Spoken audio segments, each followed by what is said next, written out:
Christmas story this time of the year. I mean, think about it. Christmas right now is like, what, a few months off? Like maybe 10 months or so? But the spirit that is in the world at Christmas time is one that I wish was in the world all the time. It's a spirit of goodwill. As the song goes, goodwill and peace towards men. So, having said that, let me set the stage for this story that I hope you'll find interesting, and I hope you'll find interesting here at the end of January. This takes place in the mid-1800s at an Indian village near Lake Winnipeg in Canada. Now, the village is being visited by a Christian missionary who had on foot, with a guide and a dog team, braved an intense blizzard across some very, very barren country to get to that Indian mission. He had a job to do, and he was going to do it for the Lord. So I'll begin the story about 10 days after his arrival. So the following is his story. These Christian Indians informed us that they had not been fortunate enough in killing a deer, but they had an abundance of whitefish. With these, they gladly supplied us. Hunger is always a good sauce. I was busy and happy in my work, teaching the children and holding daily services. And on the evening of December 24th, Christmas Eve, as I was wandering around, I went into the house of an Indian with whom I had stayed previously. And all the light they had was that which came from a poor fish oil lamp. When I could discover what was going on, I was surprised to see the owner of the house seated cross-legged on the floor on one end of an empty flour sack, burlap type flour sack, and the other end of which he was opened before him. Well, as he was kneading away at this at a great rate, my curiosity was excited, and I said, "What are you doing, William?" And he replied, while he continued industriously working away, "I am making plum pudding." "A plum pudding?" I replied. "Where in the world did you get the material for a plum pudding out here?" "Why," said he, "I visited my traps and I found in them some fine mink. And I skinned them and sold the furs to some traders I saw going to the lake for some of their flour and some plums." Now, these people call a coarse kind of raisin plums. These traders, who sell them about Christmas time at a very high price, make a nice profit. And I asked William, "Have you any grease or fat to put in your pudding?" And he said, "No," he replied, "I have not killed a bear for a long time, so I only have water, flour, and the plums to put in it." "William," I said, "I tell you what, I can improve that pudding for you, for I have some sugar yet, so wait just a minute." And away I hurried to the other house, and soon returned with a large tin cup filled with sugar. And great was the joy of the happy wife and the dancing children, and as I slowly shook the sugar in, and while William kept kneading away.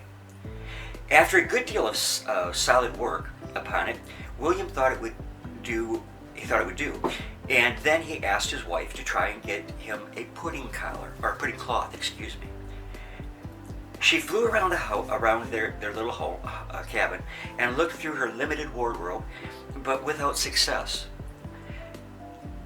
Happening to look up then, her eyes flashed with delight as she espied hanging on a pole overhead the identical cloth which had served me as a towel and for washing and as a tablecloth for 10 days and had not yet been washed.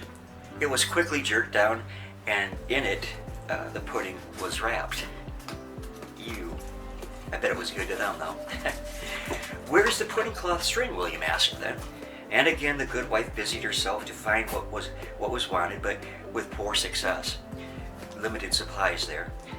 "Oh, never mind," he said, "this will do." And stooping over, to one of his moccasin feet, he cut off a part of one of the strings, which had been wound around his ankle, and with this he tied up the pudding in genuine style, and put it in the fish kettle.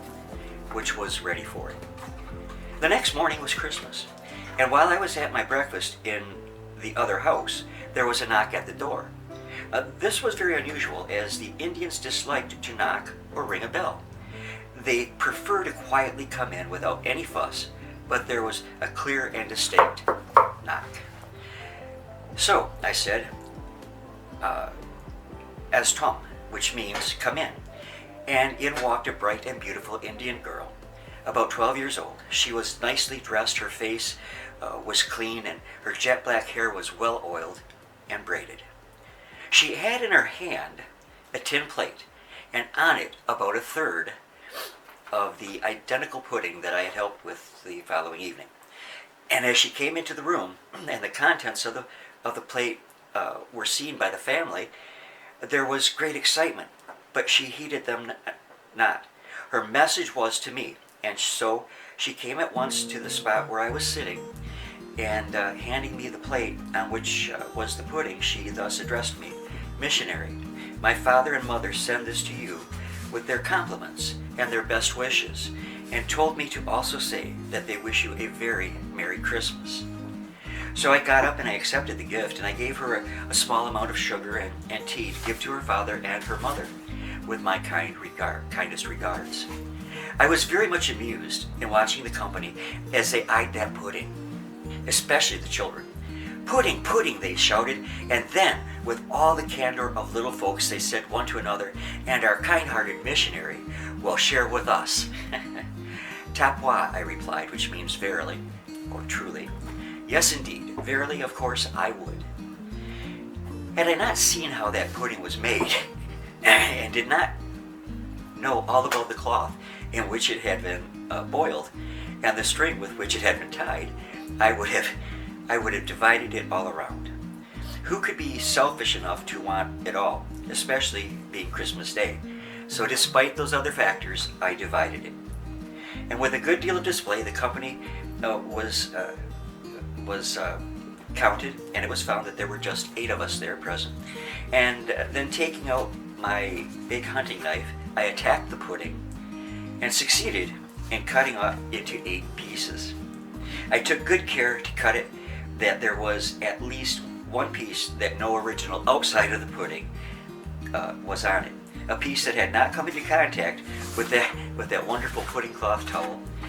And the pieces were distributed all around, and there was much rejoicing there in that little log house by the Indian family on that cold Christmas day on the western shore of Lake Winnipeg. And I end his narrative there.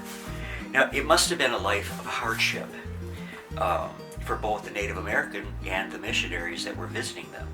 A small treat like sugar for the plum pudding was an act of love at Christmas time. I hope that, being that it's not Christmas time, that you still enjoyed the story. And, I enjoyed sharing it with you. I love you all very much. I think you know that, and if you don't, you better know it now. So I will be back again with you real soon, God willing. Take care. God bless. See you again.